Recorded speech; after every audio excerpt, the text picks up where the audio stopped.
Jesus, it's packed. Yeah, go down the back there, so. Welcome to the Shnug with Richie and Lavin.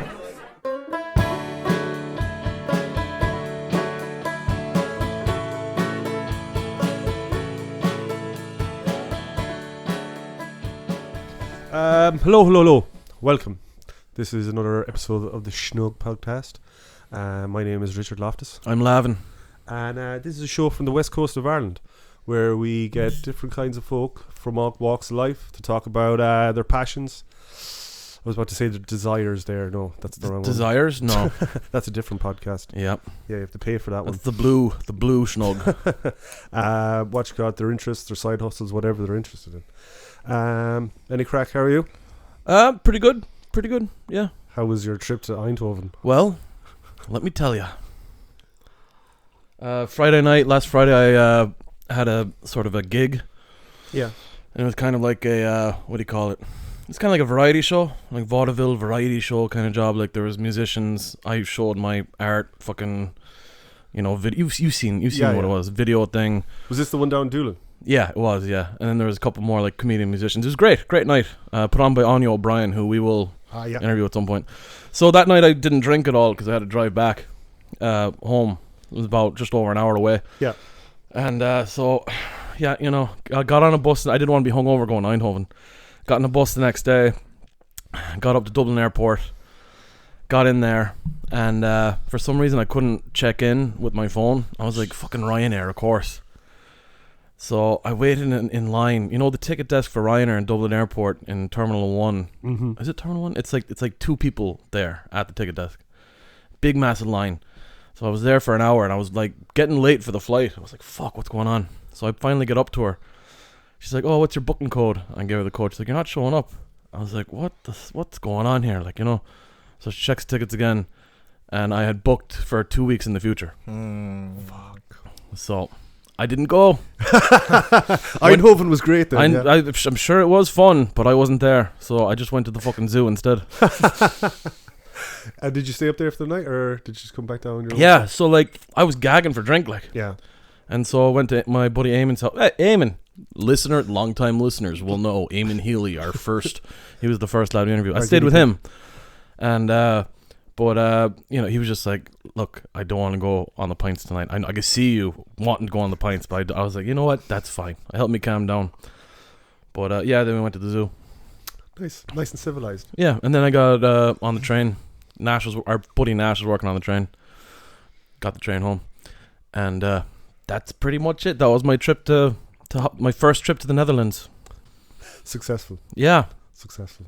What you call it? Did your buddies go then that were supposed to be going with you then? They were already there since Tuesday. Oh, fuck's yeah, sake. and they had a great time. A roaring success. Fucking recording and sessioning musician with all the Dutch people. Shit. And there was me sitting there.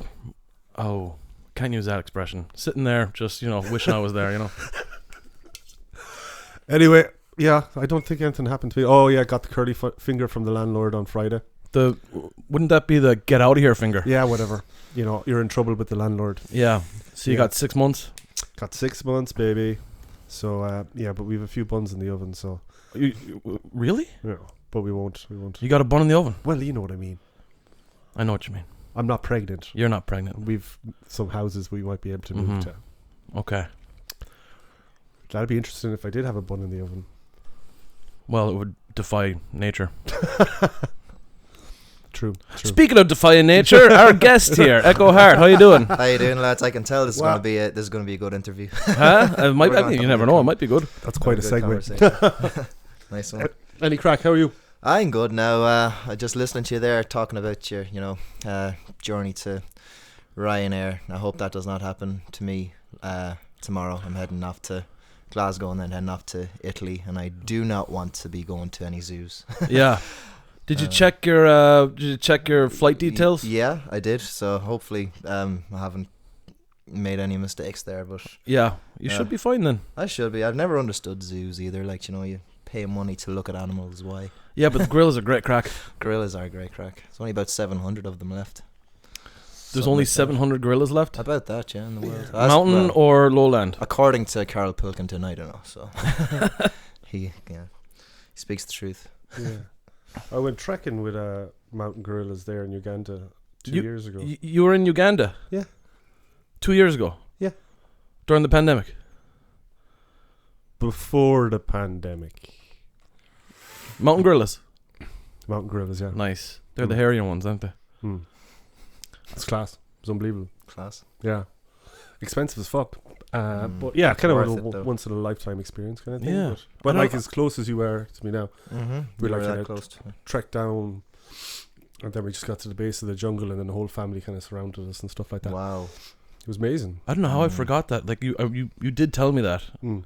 I don't know how I forgot that. It's Amazing. crazy. Yeah. There's no Harambe experiences. No, Thank no. God. We had one run in with a hippo, but Okay. yeah. But apart As from you that, do. as you do, Jesus. Did you yeah. see the hippo like do the when it shits it helicopters the shit out of its arse? No, You didn't see that? no. Maybe he was doing that because he was very angry and looking at us, Yeah. and then he kind of What? you know, went straight for the car. Then and Oh, then the we had hippo to did. pull Yeah. into reverse. Yeah, we kind of got it stuck Mm.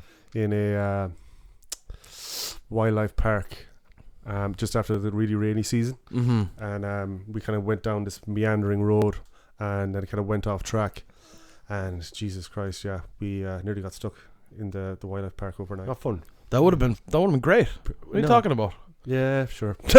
When you're in a fucking RAV4 with no protection, Yeah. with 3 women with like 1 bottle of wine between the 2 of them, freaking out. Oh yeah, the wine would be a problem. 2 born again That's not, Christians. that's not enough wine. Yeah, No. Sorry for anyone. No. Not for a life and death experience like that. Anyway, that's a total other tangent. How are you? Any crack? I'm good, yeah. Been tipping away now as usual. Feel like, been progressing in the job I'm in. And it's the job I've always wanted. So, Which is which is being a musician, fantastic. singer, songwriter, entertainer, poet, and most recently director. I've started directing a new music video. Oh, nice. Yeah, well, it was kind of unintentional. The role of me being the director now, but had the vision for the video for the song. A man called Seamus Curran. He was initially the director, cinematographer. We came up with this concept for a video for a song called Spanish Arch, written by myself and my best friend Daniel Flemin, better known as Flemingo when it comes to him being a musician. Very good guy, very good songwriter. And myself and Seamus Curran, we kind of came up with the idea or a story, like a love story sort of a thing, like involving Spanish Arch and involving Galway, and this kind of story is a common one in Galway, like how maybe 2 people would get together. And as we were filming the video, I never wanted to be in the video. I had a gig on the night that we were shooting some of the scenes, like some of the party scenes at my house in Foster Court, and I had a gig like an hour after the shoot, and I said to everybody, the actors, the extras, and to Seamus, let's go down to the gig and get some shots of the main 2 actors dancing, and we can use that in the video. I said I just want like a 2-second shot of me in the video. I don't want to be mainly featured in this. The 2 people that mainly feature in the video are Alan Mulcahy and Paula Athagra. And they were very easy to work with, and I just found myself being the one telling everyone what to do. So I just became the director. But Seamus was better with the camera, better at the shots than I was. So I knew what we wanted to see, and we kind of improvised as we went along as well. We tried this, and even the actors as well. They improvised as well. They came up with ideas and. Let's try it. Let's see what happens. But I'm really excited to get this video out there and to show the talents, of Alan and of Paula. They have so much potential, and I think, they have my support for their whatever endeavors they have in the future. So when did you start off in music? You're originally from Tuam, correct? I am. Hey, what do you think of the Saw Doctors? Never heard of them. No, Well, it was impossible to not be surrounded by their music. It was everywhere in Tuam, and not a bad thing. I love their music. Not a bad thing at all. Great songs, and I do chat to Leo Moran quite often as well. Nice. Like when I see him, like he's usually just knocking about Tuam. Yeah. You bump into him randomly, and I think where I can't even remember the names of the pubs in Tuam. It's been so long since I've been there. The Brogue and all those places. Like, but yeah, no, Leo's sound, and yeah, you know, we got Saw Doctors have been a heavy influence on every band that comes from Tuam, whether you like it or not. Yeah. I'd say they're a heavy influence on any like band that, you know, original music band from the West Coast. Not any, but like a lot of them, you know. Definitely huge influence on the kind of like the songs that I'm writing these days, you know. For some reason I can't write a song that isn't a fucking joke song these days, you know. I love the language that they use in their songs. They use the Tuam slang, and it's just, it reminds everyone or educates people who don't know a lot about Tuam. You know, like sort of certain slang words we use, like Tuam. That's one of my favorite Tuam slang words. What does that mean? Tuam means cool or grand. Does it? Yeah. Yeah, and I only ever speak in Tuam slang when I'm speaking to my friends from school from Tuam. Yeah. Like Flemingo, for example, who I mentioned. Like, is he from Tuam as well? He's from Tuam. Yeah, we went to the same school, St. Jarlath's College. So did you start playing music? Was there like a musical influence in your family? Oh yeah, for sure. My dad, Jim, and my uncle, Mickey Joe. So since I was, for as long as I can remember, there's video footage of this. My first Christmas morning, my mum borrowed her sister's camcorder. My mother Lorraine was just watching me play with all these toys, like, you know, and Santa Claus brought me like this toy guitar. But my dad had a real guitar, and he was, you know, playing the guitar on Christmas morning. My nana was there, and my mother was there, and I climbed up my dad's leg as he's playing the guitar, and I'd strum the strings.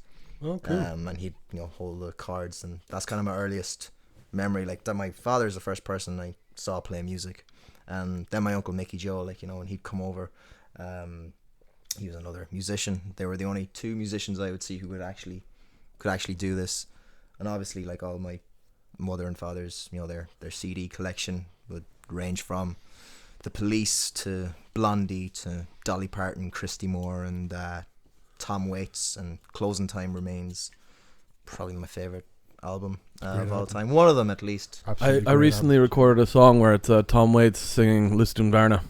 Oh. Give it a light of it I there. do like. Please, Was it like, let me hear is it that. like, I always leave of a Thursday night, my ground sheet rolled up tight. I'd like to hit this tune in around Friday afternoon. Oh, this tune, Varna! You know, doing some Tom Waits impressions, Pretty you know. good. It's like he's in the room with us. What you call That would be wonderful. Tom Waits is apparently fucking That was hilarious. a funny story about Tom Waits as well, and it involves Galway. I think this is bullshit, Yeah, it's apt. like, but it's a great story, but you can't let the truth get in the way of a good story. Now, it was, I don't want to say who told me this story, but he's also a musician in town. Great guy as well, but apparently 15 years ago, Tom Waits was in a pub in Galway. Don't want to mention the name of the pub, just in case there's a liability at stake, and, well, don't want to get anyone in trouble, but apparently Tom Waits was in this pub where there was an old piano in the corner, and he had a few. It sounds like Noctons. How did he know? It Have sounds you heard like- that? You've heard this story. You've No, heard I this just that's the story, only no? place I know where there's a piano. Anyways, Tom Waits there. He had a glass of wine or two, and he had the wife in with him, and like all the punters were kind of surrounding Tom Waits, and it was after, no pun intended, closing time, and Tom Waits is there, and the piano is a bit out of tune, but you know, Tom Waits can make any instrument that's out of tune sound just majestic, and that's what he was doing. He's giving it a full Tom Waits performance, the growly voice and all the punters are just, wow, amazed by him, because they know who he is and they like his music, and apparently the manager did not know who this man was at all, and he's just there cleaning the tables, kind of like going. And he goes up to one of the punters, kind of pulls him aside, says, "Would you ever shut that lad up? He's fucking shite." That's brilliant. Oh yeah, but it's, like I said, myth or legend. but it is a good story, and it's a funny story, and you know, I could be true. You never Could be know, true. but, Hopefully it is. So your parents had a big influence on your musical taste then as well. So what age are you? Yeah, if you don't mind me asking? 27 now. 27. Yeah. So Ooh, I'm supposed it's to, the year. Yeah, I'm supposed to avoid alcohol, oh yeah, but fuck. I am Irish. It's a crazy year, 27, man, when you're a musician. It's mad when you get there. Yeah, it's you kind of walking on eggshells a little bit as well. And then you get to 28 and you're like, ah, fuck, I guess it wasn't that good. I'm not one of the greats. I'm not one of them. When I get to 28, I'll be like, okay, I survived. Yeah. Keep going. You know. So so what were your kind of big musical influences when you were growing up? Well, it's Tom Waits, definitely. That song, well, that album, Closing Time, was just the lullaby for me when I was a baby. Like, it stopped me from crying. My father discovered that one day, and he was beside himself when he discovered it. I'd scream for no reason, and eventually one day he realised, this song, Ice Cream Man, actually stops him from crying, and it puts him to sleep. So for years, maybe 2 or 3 years when I was a baby, I had to keep playing that. Like, so Tom Waits, who else? Johnny Cash. Now, he's the reason I picked up an acoustic guitar and started learning how to play, and maybe I wanted to write my own songs, become a singer. I was just infatuated by the San Quentin album. A Boy Named Sue was the song that made me go, wow, that is cool, and he's a good singer, and the rest of the album was incredible as well. Like, the first time I heard Ring of Fire and Folsom Prison Blues was the live version, and it just sounded real, authentic, coming from him singing it live, Mm-hmm. And then obviously, like, the Police were a big influence on me as well, like Sting and U2. What about Jimmy Buffett? Who? Jimmy Buffett. Who's that? Did you ever listen to him? No. I think you'd like him. You should Should I definitely know? give Should I him know a. who Jimmy Buffett is? You should. Is it like a? Is it? He's it's kind of like surf and turf, so it's like Caribbean country music. Oh, nice. But I highly recommend it. He's really good. I've got it down there in my diary anyway. Yeah, so Under a Blood Red Sky, that album by U2, the guitar playing in that album was, well, I didn't hear anything like that before. I grew up with, I suppose my first teacher was Jack Black from the movie School of Rock. Taught me all about the Ramones and the Clash and ACD. Well, my dad taught me about ACDC. My dad got me into Highway to Hell, but there was times where he'd be like, yeah, you can't listen to this album because it's a bit dirty, like the lyrics. So I didn't notice the dirty lyrics as a child. I was just purely into the music, like the headbanging guitar. Yeah, I know. And well, like my dad, obviously, and he's a songwriter too, poet, and my uncle Mickey Joe is as well. And yeah, that's kind of like, I could go on with you influences. I don't know where to begin, and I certainly don't know where to end either. Mickey Joe Harte. That's my uncle. Yeah. Oh right, okay. Oh no way. Yeah, my dad's brother. Oh, okay, cool. Yeah. So start kind of forming your first few bands in secondary school and stuff like that, doing the usual. Oh yeah. First time I ever tried to form a band failed miserably. I tried to do the Larry Mullen Jr. And put up a sign on the school board, and I just got everyone coming to me going like, I've been playing the tin whistle since I was 5. Can I be in your band? And I was like, and I got one guy I play bass, and I love Green Day, and I love Nirvana, and I think those are the bands I was getting into as a teenager as well. And we had a few jams, and but just we were kids, with nowhere to rehearse, that kind of a thing. And about a year passed, and then I kind of let that idea go, really. And then I answered an ad that I saw in a shop here. It was called Chaos. I don't know if you guys have been living in Galway. How long have you been living in Galway? Was that the one that was downstairs in the shopping centre? Yeah, it was in the corner. It was like the goth Yeah. shop. Yeah. Oh yeah. Alternative I clothes, remember that from years ago. People used to put signs in there, and I saw a sign in there from a guy named Luke Morgan. We're still very good friends to this day, and he's had a very successful career at the minute with his film organization. I think it's the Morgan Creative is what it's called now. It used to be called the Spatula Project, but I think it's the Morgan Creative now, unless they're different. We'll keep an eye out for it. And he put up a sign saying, looking to put a band together, and he listed a lot of the same influences that I had: Pearl Jam and Red Hot Chili Peppers, U2, like the bands that everyone listens to as a teenager, So took his number down and gave him a call, and we met up and just had a chat, and we formed a band called South Ember, and his brother Jake was also in the band as well. We were both kind of there wasn't really a rhythm lead guitarist. Jake was more the lead guitarist in that band. I was still a beginner, and we wanted to run before we could walk. We were at that stage already. We just had ambition. And Jamie Murray from Raphael James was also in that band as well. He played the drums for a while, and I think we went through a few drummers, and just like Spinal Tap, huh? Yeah, we did a lot of.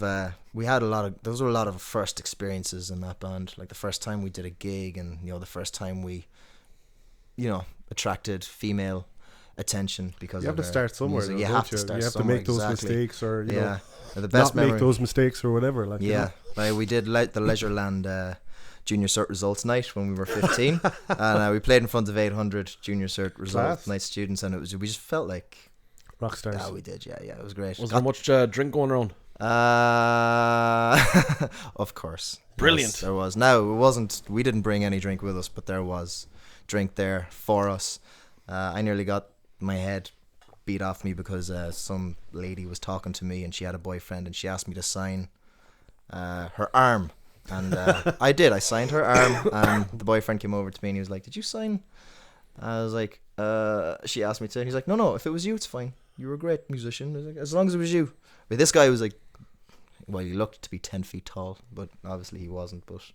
But he was just like, no, it's grand. If it was you, that's all right. Because I was like small, skinny, scrawny teenager. Yeah, we had the first experiences with South Ember, and then Blue Loves Milo then was my second project. That originated from Tuam. We had Robert Stevens he was in a band called Karate Pencil Case. They were on the... Do you remember the All Ireland talent show? Do you remember that? Yeah. Yeah, he was in that. And Karate Pencil Case. Karate Pencil Case was the name of the band. Yeah, that's a good name. I don't know where it came from, but I don't think he does either, to be honest with you. Then we had a guy called Jack Roach on the bass, and it was I think punk was our alternative punk or modern punk was our ambition there. Like we were inspired by, I think, Green Day and the Ramones were kind of our heavy influences, and I think the Vaccines and Two Door Cinema Club were very new at the time, but they had a modern twist on like new age rock, like from the early 2010s. Is that the way you say it? 2010s? Yeah. Yeah, that's how you say it. How about the Grateful Dead? Do you like the Grateful Dead? Oh, I love the Grateful Dead. Yeah. Oh yeah. And the Doors as well would be up there for me as well. Yeah, I see you're wearing a Grateful Dead t-shirt. Yeah. So I used to listen to them a lot around that age, like I guess 16, 17. They're good fun. You never went through a Dead phase, Richie? Not really. No. It's You're funny. A Deadhead, are you? I used to be, yeah. But I kind of you never really stop being a Deadhead. But I just kind of I don't know, if I'm listening to sort of 60s, 70s jam music, I'm probably going to be listening to a lot more Allman Brothers. So I don't know, that southern rock style kind of gels with me more these days. But like, give it a few years, I'll probably get back into the Dead again, you know? Was Grateful Dead? There's not really psychedelia though, is it? Wait. Say that again? Is it not? I don't know. I've never listened Grateful to Dead it. is like the most psychedelic fucking it's acid tripping sons of bitches of all time. Yeah. It's stoner rock for sure. Like they can make a very simple riff go on for 15 minutes for the whole song. But like during the 60s, they were the house band for the acid tests when the boys were giving acid out to everyone in San Francisco. Like they were the house band, so that's how they developed that whole jamming thing. Was they'd all fucking drop LSD and just fucking go off on one, you know? Just play and play and play. Just play and play and play. Yeah, I like Zappa and stuff like that. But Zappa's great. Yeah. Beefheart. You're into Beefheart? Of course. Yeah. He's fucking brilliant. So, Blue Loves Milo. How long did it have much of a shelf life? Lasted up until I started the production of Masks. It was originally supposed to be a Blue Loves Milo album, and Robert Stevens from Blue Loves Milo, the drummer, was he recorded some of the songs on that, and took part in a lot of the songwriting and the production as well for most of it. Only thing is, I think we grew to become. We had different ideas of what a band musical should be differences. and what an album. Yeah, cliche is just the corniest way to go out. Like, but like it usually is. Yeah. 4 people in a band, they're not all want to play the same thing, or some people want to write the songs, or some people want to sing the songs, and Yeah, we got into some heavy arguments in the studio, and it was just it grew to be a bit toxic. Now, Yeah. look, it's all behind us now. We've went our separate ways, and we're doing what we like, and we're happy now. Like, and we get on now still, like, but if it didn't happen, I probably wouldn't be in the position I'm in now. Yeah. It's just, there's no hard feelings for me anyway, and I'm sure it's the same for them. Like, they're in pretty successful places in their own lives, personally and professionally. Yeah. So Well, that's good. yeah, and then so the production of the album kind of evolved from the breakup of the band as well.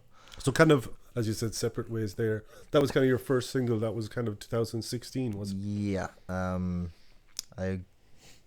First song I had confidence in, like, as a solo artist, was Separate Ways. And it was inspired by the breakup of Blue Loves Milo.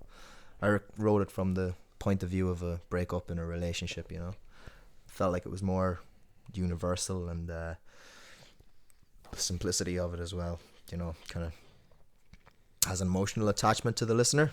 So, but yeah, the whole I wish that I could give you one last kiss line is a reference to, like, saying goodbye to a dream, or it could be, to a lover as well, like, but that's not Or where a I friend was. or whatever. Yeah, exactly. And how many times have you wanted to say that to somebody when you've said goodbye to them, and never have? So Yeah.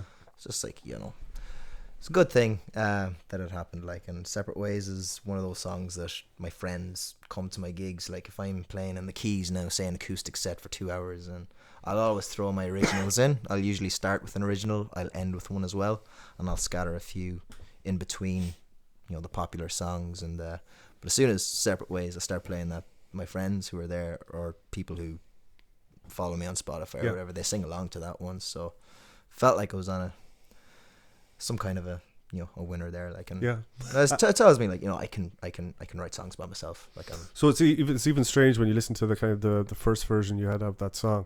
It's kind of like, might be wrong in saying this, but kind of like nearly a country vibe, just the way the guitar is and stuff in it. I was aiming for, like, Chris Smither vibes. Have you ever listened to Chris Smither? Lavin, have you listened to Chris Smither? I have not listened to Chris Miller. I've listened to Steve Miller. Oh no. Oh well, Steve Miller's great, but Chris Smither, man, he's magic. I don't know how. Place Chris Miller for me in the context of musical history. Well, he's famous in his own right, cult following. The last time now that he played in Galway was in the Crane Bar to about 40 people. Where is he from? Louisiana. And what style of music does he do? Blues. And when would have he been? Acoustic. When would have been, like, the peak of what he's doing? That's hard to say. I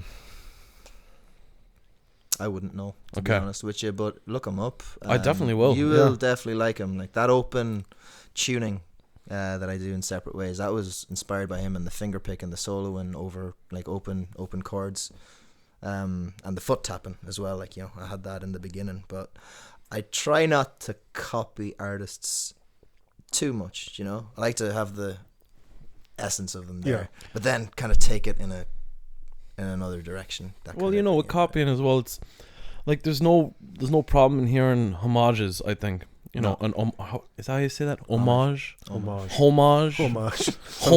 like a cheese. Homage. But it's not like for instance, I'm listening to a lot of Valerie June. Have you heard her? Mm-hmm. She's fucking wonderful. But, like, you can hear elements of like Van Morrison in there. You can hear elements of, like, old style R&B. You can hear all these separate things that are, like, influence her, and then, of course, it, like, makes its own new thing, like, but even R&B, that samples music. It's a very traditional thing to do, like. And I was referencing old style, like, back like in the day R&B, the like, proper, the proper stuff, like. But rhythm and blues. But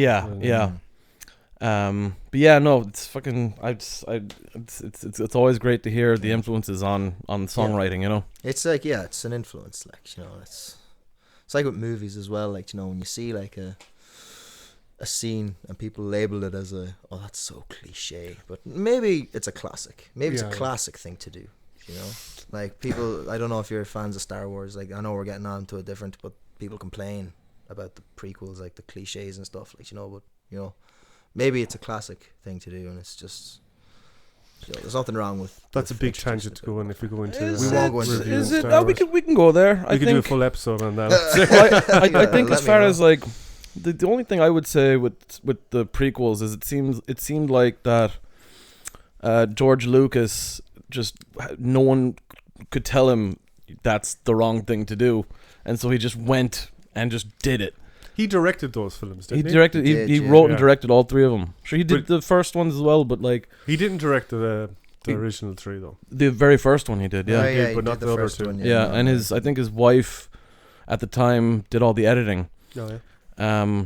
But yeah, so that's the only. I grew up with the prequels, so I mean, I can watch them and not be. I don't really dislike them that much as I would dislike the new films, I suppose. I Yeah. actually really liked The Last Jedi, funnily enough. Oh, I thought that was great that your man said, fuck it, we'll just do our own thing. And then I hated the last one, The Yeah, Rise of Jesus Skywalker. Christ. I don't know if I've seen it since it was in the cinema. Yeah, No. I know. Me neither. I'm not going to watch it again. I don't think I'll ever watch it again. To be No. honest with I you. might, but I don't think I'll change my mind on it. Yeah. I wasn't crazy about Last Jedi, but I love The Force Awakens. But Yeah, I thought The Force Awakens was a bit rehashy for me. It Was a bit, The but- reason why I liked The Last Jedi was because you see that Ryan Johnson was trying to do something different, Yeah. and it just created such incredible backlash that I just was. I don't know. It was very strange to I watch. got into a fight with a guy online about that. And I was You just you like- got into a fight online. You get into fights online, I did about that film, yeah. really? And I was like, well, at least he was trying to do something different. And your man goes, I just took a shit in the sink. That's trying something different. Do you think you should start doing that? That was a fair point, but Oh, that's That was a wonderful. great That's point, great. oh man, Yeah. good line, all right. Where online were you getting into this fight? YouTube, I think. It was on YouTube. So you're a YouTube commenter getting into fights. I was on I that love one, yeah. reading the comments though. That's I brilliant. haven't like unintentionally gotten into those fights myself. It's not worth as it. well. No, it's fun. I do Oh, it it's totally for the worth it. crack, like. But I'm not like invested in it like No. some people are. But it is for the crack. That you shit, know? yeah. After that, I was just like, oh, Yeah. getting into fights with like unknown people online. It's just No. Oh, I- soul I destroying. did never write done a- it. I did write a poem about the.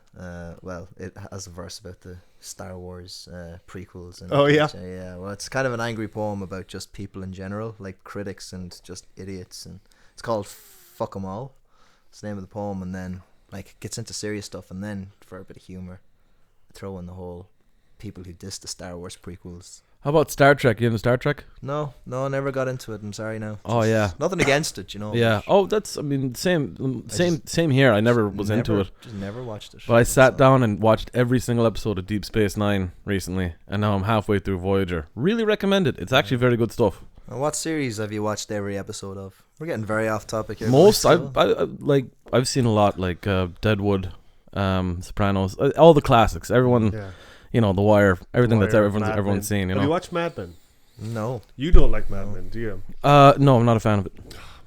never. I don't watched like it, Breaking no, Bad. no. I've watched I every don't like episode of Breaking Breaking Bad Bad, and I wasn't a fan. Didn't like it the first time I watched it, but I gave it a few years and watched it again over the pandemic, and now I think it's one of the best things ever done. But it does take time to appreciate it. I think it's when you know, or you kind of have an idea where it's going. But I think watching it with a fresh pair of eyes Yeah. or an older pair of eyes, like I don't know. I just found it. Like was I love Bryan Cranston. I think he's a great Yeah, actor. I without think a a lot doubt. of people in that are fucking fantastic. yeah. It's just it probably works better on a week by week basis. I found kind of Maybe, yeah. binging it. I found it kind of. I thought all the Yeah. actors were phenomenal. Mm. I thought the acting was phenomenal. I thought everyone was really good in it. I just didn't like the way it made me feel.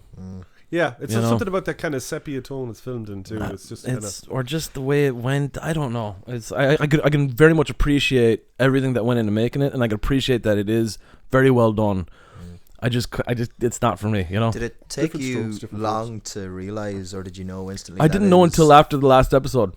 No, I mean, did you realize that Bryan Cranston was the same actor that played Hal and Malcolm in the Middle? Oh Oh, I was yeah, a big yeah. Malcolm in the Middle fan. Okay. I recognized him from Yeah. Seinfeld. He was the I think the dentist in Seinfeld. Was he in Yeah. Seinfeld? Yeah. Yeah. No, I thought that. I didn't realize it was the same actor. I knew he looked familiar, but I didn't realize it was him until maybe a couple of episodes in. Yeah. He's Blows so your good in mind that a as bit, well. like, Actually, yeah, shows how good of an actor he can Yeah. be. Like, he can be the goofy dad, and then he's this guy. But even like there's episodes of Malcolm in the Middle that he kind of reverts back to who he was before he met the wife or whatever, and he's just like this badass biker guy. He just transforms.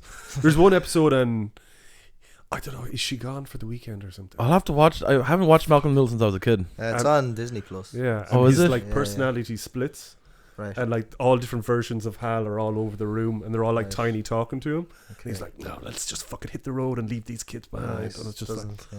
oh man, it's so good. Have you ever seen that one where they try to get rid of this couch and then they leave it on the train tracks and then that's classic. Yeah. That's classic. Okay, so getting back to the music after the massive tangent. So Masks was released in 2019. That was your debut solo album. Yeah, I actually released it first on live on stage in the Roisin Dove. I did class. the open mic presents, and I had it all like it was a surprise. So the album was finished, mastered, and I didn't put it out online just yet. Mm-hmm. I decided, right, I've done this open mic for a while and gotten to know some people here, and I've kind of grown. I grew as just like with an acoustic guitar kind of thing. Didn't really have a solo band at the time. I had another band, another project called Vulture Casino at the time. We'll get into that later. But You're not allergic to cats, are you? no. Okay, good. Keep going. Just me. Masks. Yeah, I had the album in a box, and I put like this like, paper over the box with question marks, kind of like the Riddler from Batman. Kinda like, and I said to everybody, I got a mystery box. I got a surprise at the end, and nobody knew what was in the box. Well, I think What's in the box? yeah, that's what people were saying, shouting, quoting Brad Pitt. What's in the box? And What's that? Is that 8? Brad Pitt. Seven. Seven. Yeah. That's a sequel to 7. Anyway, so I did something like I just thought it would be kind of cool to just release it for. Well, I wasn't going to release it for free because I think U2 tried that with their album on iTunes, and did not work. well, it worked kinda, but I suppose the whole world was talking about it, and that was the biggest album release of all time. That's what you do. So I decided, you know what? Instead of giving it out for free, because people might complain about that, I said, if you want one, you can pay for it, and you can take it home. So I released it live on stage in 2019. Yeah, about September. I think 4th or something like that. It was a Wednesday night anyway, and Of a Wednesday. it was a Wednesday, and then as the pandemic hit in 2020, Fun times. it was very coincidental that I had just released an album and named an album Masks, because that's what we were all wearing now. Oh, yeah. I am not taking responsibility. I didn't know that was going to happen, but it wasn't my idea to come up with that title. It was the producer's. He suggested the title. I was going to call it like Masks of something or something. He just said just Masks. Where did you record it? Tuam. Who was the producer? Stables. His name is Mike Connolly. Oh, nice. He goes by Mixer, and he likes to go by the Genius. But he's great. good. Like he's good. No, he's.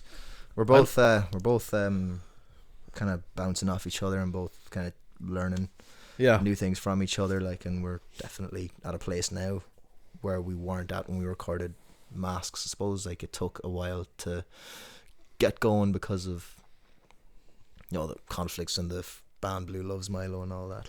But eventually we got to a place where we're certain where we want to go. But it was an experimentation as well. I didn't like the idea of having every song kind of sound the same. And I think that's the problem with today's artists and bands now, is how similar everyone sounds to one another. So I respect artists who allow themselves to explore beyond the boundaries of popular contemporary music, and explore beyond the boundaries of themselves. Of course, as well. yeah. Mm-hmm. So if you listen to pushing the envelope. Exactly. And the kind of topics that I focused on in the album was some of the cliches or the classics, I would say, would be like drugs and sex, and then there's other stuff like suicide and death, emotional rage, jealousy, Classic rock star kind of stuff. teenage violence, and there was some religious and political corruption thrown in there as well, and teenage binge drinking was kind of a random one in there. But early heartbreaks, lust, sectarianism, and but then the whole album concludes Sectarianism in Tuam. let's say between, I don't want to get into Oh yeah, of course. politics too much, but one of the songs there, False Paradise, there was a verse there inspired by when Donald Trump got elected for the first time. Mm-hmm. So the sectarianism of him trying to build a wall. Of course, yeah. That lyrics, and I think walls going up, the whole world is in fear, enough is enough, the world is fucked up. That was one of the lyrics on False Paradise. But like the whole album concludes with a very toned down version of Separate Ways with just an electric guitar and a tambourine, and the message, behind that is just like all the rest of the stuff that was discussed here. It's behind you. Onwards and upwards is the kind of symbol. Yeah, of you can Separate definitely Ways. see the evolution from that single Separate Ways to the album version, to the way that you've evolved as a musician and stuff like that, and the way that you've kind of not to say it loosely, but kind of improved probably your musicianship as well. Do you play more than one instrument? Did you play more than one instrument on the album? Yeah. Primarily, obviously the vocals and electric guitars. I'm obsessed with. Let's put another guitar part in this. Like, I'll just do something subtle or use another effect, and then the producer and mixer, he would say, "We already have 45 fucking guitar tracks here. I'm not mixing this fucking shit." Like, and then you'll draw the line. I played bass on maybe one or two songs. I think Chaos. And I did play drums on one of the songs. I think Separate Ways, like the single version. What else? Yeah, I did some keys as well. Some of the organ stuff that you hear there on a song called 800. But we had, Mixer, he played bass on one or two of the songs, and he played drums on Exile, I think, and on Chaos. And we had Kira Finan in the studio as well. Now, Kira Finan and Mixer are both in a band together, and Robert Stevens from Blue Loves Milo. They're a three-piece called New Beast. Now, I think Robert Stevens is not in the band anymore. He's moving to Korea with his wife. Oh, nice. They have a new bass player, and her name is North Laura, or south? I think. I have no idea. Okay. just no concern. You're fucking they got a nice tube bed. Yeah, but Kira Finan did a lot of the violin work and the piano work that you hear throughout, like on Yeah, Sinkin', you have some for great example. backing musicians in there as well. Like I did, yeah. I I was lucky. I was blessed, to have them. Yeah, like we had what was his name? Aaron Costello. He played. I think he played the bass on a song. I think it was "Sun Don't Rise," and he did some backing harmonies there as well. He just popped in once. He was a friend of Mixer's, and he's a friend of mine. He popped in with the Sun just to say hello, and he just he'd hear what we were working on, and he'd be like, "I can hear a backing vocal there. Do you mind if I?" I was like, "Go on in," and he'd do it, and he'd nail it, and it would sound amazing. Like, he might do it, 3 or 4 times just to make sure it was right. But I was blessed to have Aaron involved in that, and we had Jade as well. Jade Amber. She's the female vocal that you hear in that. Now the idea was that we would duet all of our songs together. Yeah. She duetted, I think, 2 songs. One of them was called Goodbye Again, which is not actually on the album, but it's a bonus track. But it was a Blue Loves Milo single. We did a video for it in a house, Birmingham house, a big old mansion that was owned by the British landlords back in the 1800s. It's still there, and we did like kind of this Tim Burton live action kind of style video, and that's where I came up with I didn't come up with it. Now the makeup artists came up with this kind of the kind of crow kind of look. Yeah, the painting on my face, like, and I've used it ever since. So kind of just went from there. And even the kind of imagery that you use on masks and kind of the promotional stuff, it's kind of Bono-esque. It's kind of Acton Baby, the leather and kind of stuff like that. Or even with Which one's Acton Baby? the album Acton Baby. No. Man. Is that 90s? Yeah. 90s you too? So after they did like Joshua Tree, and they did that one with, what was it? B.B. King? Yeah. Is it And the then one with Rattling Hood. Beautiful Day? No, Is that on it? no, that's No. years later. Is that No. Pop? No, That's on Pop. That's Pop is the album before. All That You Can't Leave Behind, I think, is that one? Yeah. I don't know you two. No. Acton Baby is probably one of their best albums. Okay. I'd say. I'll give it a shot. Yeah. The Fly, I'd recommend that one. Yeah. Yeah, I think I've Well, you know the consistently song. used to listen to like the first like 4 songs on Joshua Tree. I think that's pretty much my U2 knowledge, you know. The first 3 songs are like very like they're the ones that are in the charts all the time. Like, Yeah. But Bullet the Blue Sky is the 4th one. What's your favorite YouTube album? Changes all the time. Pop, I think. Or Oh, really? Yeah. I like Zeropa and I love Achtung Baby. I just say Achtung Baby for the sake of thinking about it too hard. Like One is a song you might know from that album, 11. Oh, yeah. Sing it. Is it getting better? One love, one life. No. You know It's it. not ringing a You bell. do, you Johnny know. Cash did a version of it as well. There you Johnny go. Cash did a version of it? Yeah, What it the was fuck? epic. Where have I been living? What have I been doing? Kinvara? Johnny Cash recorded a U2 song. He did. Yeah. Actually, he collaborated with U2 on Zeropa. Really? Yeah. So Bono wrote a song with Johnny Cash in mind, and he just let Johnny Cash sing the whole Oh, thing. right. It's amazing. Now, there's a lot of synthesizers and a lot of weird shit going on. Like, you know, it's kind of experimentation. Yeah. Bono doesn't really heavily, you know, take part in the song except for a few oohs at the end. But The Edge does these amazing backing vocals. Great song. The Wanderer is the name of the song. Yeah, I'll I'll give it a listen. Yeah. Yeah. We should call this episode "Recommending Things to Each Other," which the other party will not follow up on. You can come back for a Christmas episode or something we can do. Yeah. We're We'll always test each other on all the things to make sure we actually Did you went watch back it? and listened to this shit. I'm down to come back. Yeah, so you have to watch every episode of Deep Space Nine and half the episodes of Star Trek Voyager. Will you watch every episode of 24? 24. Uh-oh. That's a long. Is that it? Yeah, I'd say it is, yeah. There's That's about 7 seasons or 8.5. Jesus fucking. I'm thinking of starting another podcast. Sorry, Richie. Where I where I watch every episode of Remington Steele. You ever? I've never seen this show before, but it's what's his name? Pierce Brosnan as some fucking Egypt. And That's it's like the thing just he a did before like James Bond, it's like some isn't it? really shitty fucking like either late 80s or early 90s TV show. So that's in the future. Would you believe that I've watched every single episode of The Simpsons? You're single you're one. wearing a Simpsons t-shirt, so I'm not surprised. That's great though. Yeah. Well, like, I mean, Best seasons, is it 1 to 7? probably like 1 to maybe, I would say, to 12, and then it kind of dips, and then it kind of gets good again. Then How many seasons is it now? There's Has like it finished? 33. Yeah. Oh, it's still going. It's still going. Still going. Oh, they're gonna and, milk that cow, man. Yeah. It has been milked. They reference older episodes and the newer episodes, and they try to bring back their old audiences. But yeah, I think I forced myself to watch the last few seasons. I just said to myself during the pandemic, okay, I'm gonna watch every episode of The Simpsons, something to do, and had to plow through maybe some seasons I didn't like. Like you said, yeah, the first few seasons are the. It's like an old friend that you don't get along with as much anymore, but you're still buddies. They're not allowed to use a poo anymore. You know that? Are they not? No. No.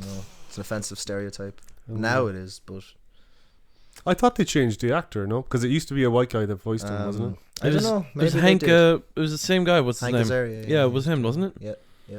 And I think there was a couple of characters he did as well, or some of the other white actors did, like Dr. Hibbert and what's the name of the black policeman? Louis, is it? Lou? Yeah, You're the one who's watched them all. Louis. I don't know think it's him. Louis. Yeah, it's been so long since I even watched an episode of The Yo, Simpsons. Chief. I mean, I thought the point of being an actor was to play someone you're not, but I don't know. I suppose people just want their dues, don't they? maybe. And if they see jobs going to other people, they were just like, Yeah. oh, Jesus, you could just ask me. Possibly. Yeah. But like, I don't know. That's a whole different other discussion Yeah. as well. We should call this episode "Going Off Topic." Yeah. Yeah. No, we already got the name. It's called Recommending Things to Each Other. Recommending things to each other. Yeah. We were talking. You're saying the promotion. Yeah. was Bono-esque. Yeah. So even to step away from mass for a second, even when you were talking about there, when you were during the pandemic, I know you were busking a lot. You were playing on the street Yeah. a lot as well, weren't you? Yeah. So, And what was that like? Because I know. Did you have to wear a mask? I didn't actually know. We were outside.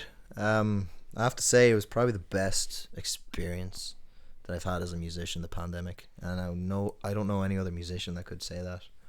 And I hate to sound is it selfish of me to say that I missed the pandemic just for that reason? Because I released the album then online on Spotify, on YouTube. I made a small, very self-centered documentary talking about the album, and it is pretentious, and it was, but you know, that was the point. Like, you know, was to talk about the album, try to promote the album. Like, I kind of tried to talk about all the songs. Well, at least you're self-aware about it, you know. I mean, if I was doing a vocal lesson with, do you know Cathal Jack? He lives in Knocknacarra as well. No, I don't think so. Brilliant. Like, you know, every time I go to him, he brings me to somewhere else with my voice. You know, I haven't gone to him in a while, but I will. But he tried to get me to sing, I can't remember what song we were trying to learn, like a David Bowie song, or could have been a U2 song, I don't know, but he said, kind of sing it like this, like, yeah, kind of like, you know, you're, yeah, exactly. And I was trying to do it, but I wasn't confident in doing it. Like, I said to him, I feel a bit pretentious, and he goes, you are pretentious. I'm pretentious. Bowie's pretentious. They're all like, who listens to an artist that's not pretentious? It's a compliment to be called pretentious, and it's like what Oscar Wilde says: the best compliment an artist can receive is criticism. It's an insult. It means you're provoking something. Exactly, you know. And what was the question? It was, sorry, he said. So were you Oh, playing? you were playing playing during the pandemic, Oh yeah, playing during the pandemic. and you loved the pandemic. I did the album, I released it, and then we got down to a level 4 restriction. So we were allowed to busk. At level 5 you weren't. So I started kind of busking, and the street was empty from 7 o'clock onwards, except for, I'd say 2 or 3 people might have passed per song. And I was They're probably passing in real time as well. Oh yeah, that's what I was doing. But I was making change as well. I think it started on average for the first maybe 2 weeks, maybe 20-25 euro per busk, I would say. It's alright, like, you know, I mean, it's 25 quid extra. But as I was learning how to play, learning how to sing, I was developing my voice, and I was it was practice, and it was real practice.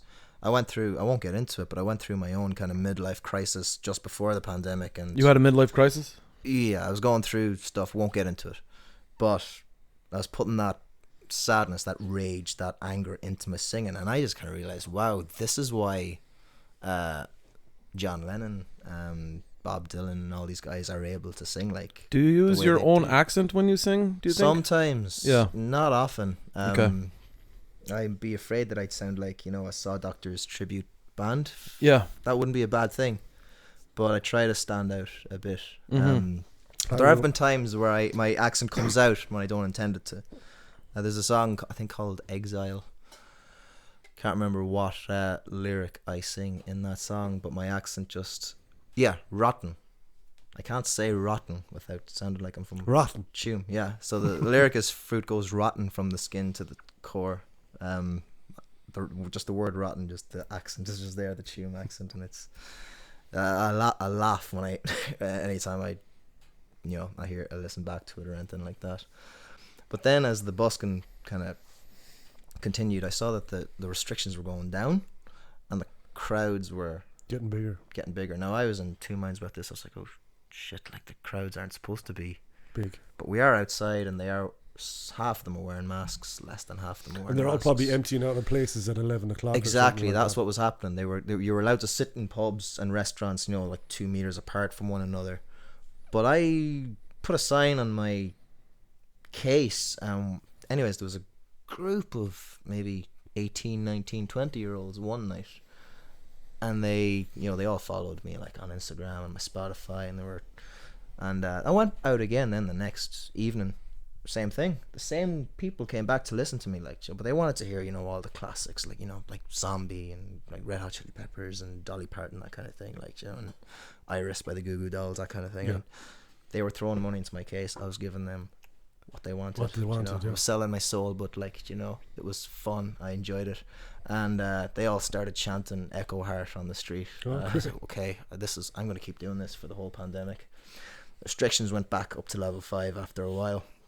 Just, you know, people got too comfortable, and there wasn't a solution found Yeah, for that the was problem ridiculous. yet. Yeah, I know, it was mental, wasn't it? Like going back and forth. There's all that flip flopping going on. Yeah. I remember that now. But we never, like, the government never kind of experienced something like that before, so it was, Yeah. didn't know what to do. But anyways, that's another conversation. Eventually formed a band. We called ourselves Street Rebellion. We were kind of rebelling against the pandemic in a way, like not against authority. It was just people said to us, like, You were sick of this shit, kind of. but everyone said we're sick of this shit, like, and we were the only entertainment on the street, the buskers, and we always played at Evergreen, probably every night over the summer, and There beside King's Head or whatever. yeah, and let me tell you, like, that just felt like, I think, when gigs weren't happening for so long and people weren't having fun for so long, like, everybody just let their hair down, took off their masks and just danced. Even the guards, but the guards weren't dancing, but the guards were, 95% of them were sound. And they were, like, saying to me, like, fair play to you, but look, just, you need to tone it down a bit. Yeah. But they were saying that from we have to do our job kind of a Yeah, thing. yeah. Like, I'm not trying to get any guards in trouble. They were being respectful about it. Exactly. And just like as that busking was happening, like we could feel our reputation was preceding us. Yeah. And like, we got gigs after, the restrictions went away. Like, I got my name out there. I had the sign on the case. We were also making money as well at the same time, which was good. And I was able to buy a PA system for the gigs that we had. We got a residency in. What kind of PA did you get? Yeah, I can't remember. I got it secondhand. So Yeah. that's but it was. Well, it paid off. And Yeah. if anyone is listening that was watching us play and gave us money, thank you sincerely from the bottom of my heart, because I was able to buy that PA system and I was able to do gigs. Now I can do gigs. Yeah. Because. Yeah, fans. All those people there kind of saw us, and some bar managers saw us, and the band's not together anymore. We've kind of just gone our separate ways. Sorry for the pun, but for different reasons. I think we just kind of progressed and just got into other things. But yeah, thanks to that, like, some residencies have come my way, and I'm busy now, like, and I'm full time. I'm able to do this full time as a result. So what's coming next? So Blackrock was released, and that's off the new album. Yeah. Yeah. There's a song now that was written over the pandemic, inspired by it, like, and all that, like, unintentionally. But yeah, it's going to be part of the next album. There's a video coming for that soon as well, directed by my friend Livia. Currently working on a new album. Now the songs in this album kind of sound more sure of each other. That's what I'll say.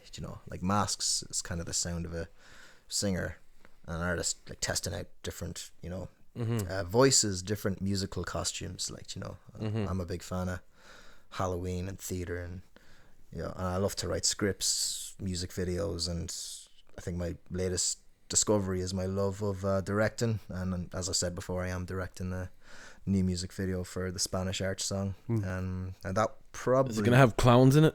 Well, I'll be in it. Nice. For 2 seconds, maybe. Yeah. 3 seconds, but Nice. like, Seamus Kern's the main boss man there, like, cinematographer, but I eventually kind of fell into the role of being the director there, and I think I'll try to do that now with the rest of my videos. But Yeah, it's a good idea. there is, like, a song now that I'm working on now. Well, it's done. It's called A Miracle. I submitted it to a big competition there, and I'm still waiting to hear back. It's a big competition, but I don't really want to say what the competition is. Just don't want to jinx it, and if I haven't done so already. But songs on this album now, I'm very sure of them, like, or they sound sure of themselves, like, So the single releases in February.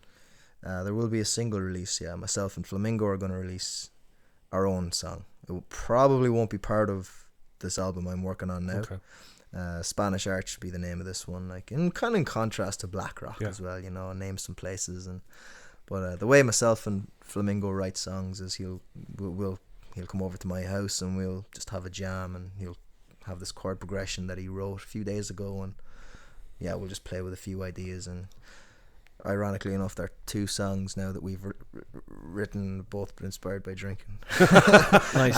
I think that's going to be every song. Because we meet up, we have some cans and we write. And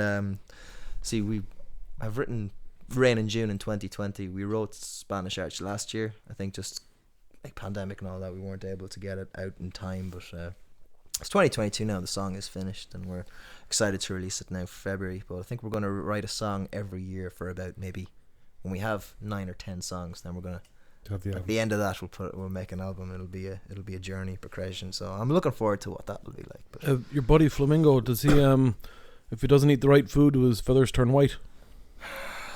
If he doesn't eat the right food, he faints at Ed Sheeran concerts. Oh, there you Yeah. Where can people find your stuff? Everywhere. If you want to support me on YouTube and Spotify, they'd be the main 2 social media sites I direct people to. TikTok is a new thing now, but I haven't quite gotten the hang of it yet. Jesus Christ. It's annoying, but Yeah. There's enough social media out there. That's how you. I'm starting to just try to get away from everything now. Are you on TikTok? No, fuck that. it's junk food for the brain. But it used to be chewing gum for the eyes, Ted. Yeah. No thanks. Yeah. I don't know. Yeah. Too much. I am selling. I do sell CDs at gigs, at my gigs. I don't know if people listen to the CDs, but they're supporting me. Yeah. Like I say, one purchase of a CD is worth about 2,000 streams of one song to an artist. Like it takes 2,000 streams to make €10. Yeah, it's If you crap. if you want to support an artist and you don't have a CD player, buy their CD anyway. Give it to someone who has a CD player, or put it on your wall or whatever. Fuck it in the bin. Just support the artist, but listen to the album on Spotify. And I do make sure to say that at gigs. I say have CDs for sale, but it is on Spotify. But if you want to support me, here I would appreciate it. I think honesty is a key factor as well. You just gotta. Well, thanks so much for coming in. Hey, really appreciate it. Yeah, thanks so much. I enjoyed this. Now it was a good crack, yeah. And it was good crack. yeah. But before we finish, what's your favorite takeaway in Galway? Giovanni's. Yeah. Their Giovanni's mixed kebab is fucking phenomenal. Nice. When you say takeaway, what do you mean by takeaway? Anything. Eastern tandoori. Eastern tandoori, babe. For veggies. Oh yeah, because you're vegetarian. Yeah. I keep forgetting that. It's the job. You're newly vegetarian though. Nearly a year now. Is it nearly a year? Yeah. Fuck. We're getting old. Yeah. A year, it doesn't feel. Nothing feels. A year does not feel like a year. No. I know, man. No. How about yourself? What's your favorite? Too many to choose from. I do like the Donner chips and Giovanni's. Yeah. That's kind of a guilty pleasure. Gives me an excuse to go to the gym then the next day. But I'm a simple man. Boojum. I'm sorry. Boojum. At the minute, but it changes. It changes. Shit. Have you tried the new fucking Mexican place? Yes. It's great, isn't it? It is What's great. it called again? Salsa? Yeah. It's just called salsa. Costs a bit more, but it's worth it. It's Where is it? fucking brilliant. It's across from Dungeons and Donuts. Yeah. What's that street called? Yeah. Just I so don't know people what on- that Eglinton is Street. It's It's up- not middle. Is it? It's up from Sally Long's. So anyone in Galway, there's a Mexican restaurant, I think run by actual Mexican people, and it's fucking phenomenal. Highly recommend it. The portions could be gigantic. I'd like if they were gigantic. My housemate will kill me if I don't mention Vulture. She works there. So. She works at Vulture. But Nice. Vulture is good as well. Yeah, it is. Vulture's good as well. Fuck yeah. They need to bring back the pineapple. They took out the pineapple. They need to bring it back. That's all I'll say on that. I'm a fan of pineapple. On anything, really. Yeah, I love pineapple on pizza. Yeah, We all like pineapple on yeah, pizza? Yeah, There we go. 100%. Sorry to offend anybody Yeah. listening. I said that to a chef recently. He was like, oh, yeah, I like pineapple on pizza. Of course you do. You're Irish. Which chef? Anyways. Anyway, guys, that's another episode. Thanks very much. Thanks, Echo. Cheers. Oh, no, Echo, sorry, yeah. no. It's been great having you. Appreciate that. Now it was great. Are we finished? Are we? We're finished. Yeah. We're done. We're done. Find us on Instagram, the Shnug Podcast. Find us on Facebook, the Shnug Podcast. Find us on Twitter, Shnug Podcast. Shnug podcast. Shnug Podcast. Lavin, Yeah. good luck. You too. Gurmila. Enjoy your Eindhoven. Enjoy Eindhoven. Oh, yeah. All right, fellas. Enjoy yourselves. Bye.